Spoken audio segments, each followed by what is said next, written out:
देखिए अमीश जी political party है और बहुत जल्दी उन्होंने रियलाइज कर लिया कि एनजीओ नहीं है, अच्छी बात है, बोलने दीजिए आपको लगता था कांग्रेस बोलने दीजिए उनको, बोलने दीजिए उनको, चुनाव लड़ने का उनको बोलने का पूरा हक है।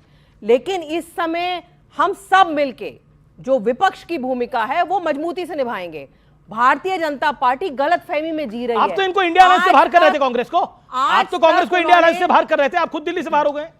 दिल्ली से बाहर नहीं हुए हैं, दिल्ली से आज भी आप सत्ता से नहीं बाहर हुए, आप दिल्ली में सत्ता से बाहर हुए हैं, दिल्ली से बाहर नहीं हुए हैं। अब बाहर होना किसको कहते हैं मुझे पता नहीं है। अभी भी आप देखिए दिल्ली में भारतीय, हमें कुछ ज्यादा मेहनत करने की जरूरत ही नहीं पड़ेगी, भारतीय जनता पार्टी खुद ही इतनी गलतियां करेगी। अब आप देखिए उन्होंने यही समाजवादी पार्टी को लगता था 2017 में, यही कांग्रेस को लगता था 2014 में, यही उद्धव ठाकरे को लगता था महाराष्ट्र में, और यही तेजस्वी यादव को लगता था बिहार के अंदर, और यही दिग्विजय सिंह को लगता था जब पहली बार उमा भारती चुन के आई थी।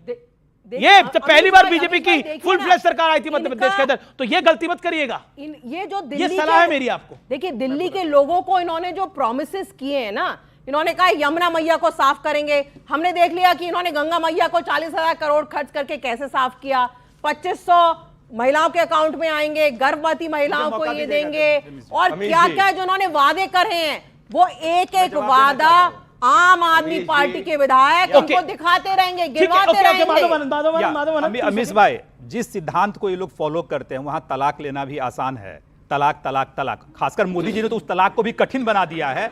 तो लेकिन जिस सिद्धांत को फॉलो कर रहे हैं ये लोग, वहां तलाक लेना आसान है और वहां बहुविवाह का भी प्रचलन है। तो कब इन लोग का तलाक होगा, कब ये लोग एक साथ मिलेंगे, सत्ता में आने के लिए कुछ भी कर बैठेंगे, यह बहुत ही आसानी से समझा जा सकता है। मैं बोलना तो नहीं चाहता था, लेकिन बेवफाई नहीं होनी चाहिए। हाँ, बेवफाई नहीं होनी चाहिए। तो बिहार के संदर्भ में कौन बेवफा निकलता है मुझे बताने की आवश्यकता नहीं है, कौन पल्टी मार देता है मुझे बताने की आवश्यकता नहीं है।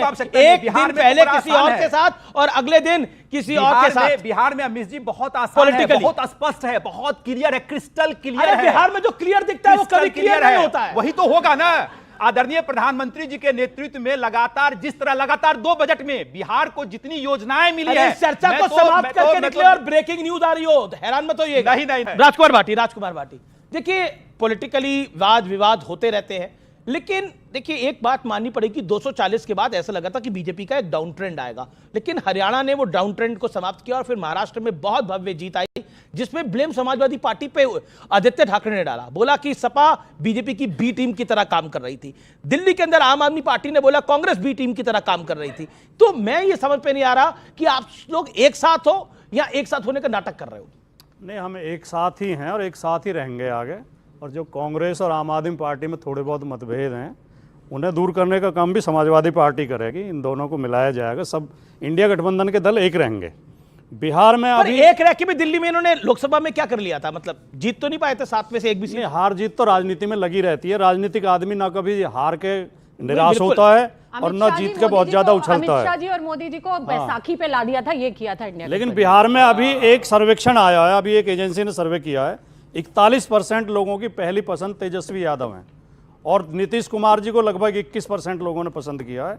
तो बिहार में भी परिवर्तन होने जा रहा है। ओके, बिहार में भी परिवर्तन होने जा रहा है, ये समाजवादी पार्टी दावा कर रही है। प्रदीप भंडारी कहीं ओवर कॉन्फिडेंट तो नहीं है? 400 पार खेल हो गया था बहुत। अमीश जी, हम विनम्र लोग हैं, हम जनता की सेवा करते हैं। जिनका नोटा के बराबर वोट शेयर आता है बिहार में, वो बिहार की राजनीति का ज्ञान दे रहे हैं। इनका घमंड जो है उत्तर प्रदेश के बायपोल के अंदर चकनाचूर हो गया। पर लोकसभा में तो अच्छा करा था। मिल्कीपुर के हाथ एक बार फेक न्यूज चल जाती है, बार देख लो। देखिए अमीश जी, इन सबको मैं सुन रहा था, 10 सेकंड में बोलना चालू करते हैं। अमीश जी, मैं बड़ी बात कह रहा हूं, पूर्ण बहुमत की भारतीय जनता पार्टी और एनडीए और जेडीयू और सभी घटक दल की सरकार बन रही है। आप अपने शो को इसको रिकॉर्ड कर लीजिएगा। हमारी गारंटी मोदी जी वाली गारंटी होती, गारंटी पूरी होने वाली की। गलती से एक सच बोल गए, ये इनकी गारंटी मोदी वाली गारंटी होती है, क्योंकि मोदी जी की आज तक कोई गारंटी पूरी हुई नहीं है। अच्छा, तभी तीसरी मोदी जी की गारंटी भैया। अब चिल्लाओ मत, नहीं चिल्लाओ मत, आप हमारे प्रधानमंत्री के बारे में कुछ बोलेंगे तो मैं बोलूंगा।